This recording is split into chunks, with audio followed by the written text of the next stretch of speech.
সকাল সকাল হোটেল থেকে ব্রেকফাস্ট করে আমরা বেরিয়ে পড়লাম ওল্ড কোয়ার্টারের হোটেল থেকে হ্যালংবের উদ্দেশ্যে। রাস্তাটা খুবই সুন্দর, চারিদিকে গ্রিনারি এবং দুপাশে ধান ক্ষেত।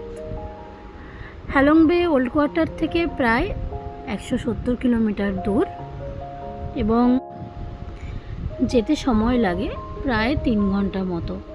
মাঝে আমরা দাঁড়িয়েছিলাম ওদের আর্ট ভিলেজে, যেটা হ্যান্ড এমব্রয়ডারি করে সিল্ক থ্রেডের ওপর। এখানকার মহিলারা প্রায় 700 বছর পুরনো ওদের এই ট্র্যাডিশনাল কালচার আর্ট ফর্ম।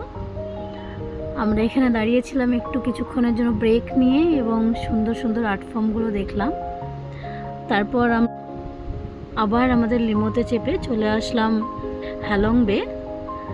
আর হ্যালংবে আসতে লিমোজিনে করে লাগলো আমাদের প্রায় 1200 টাকা, 1250 টাকা মাথা পিছু। খুবই সুন্দর। এবং এটা হলো হ্যালংবে ইন্টারন্যাশনাল পোর্ট। দূরে দেখা যাচ্ছে হ্যালংবের পাহাড়গুলো।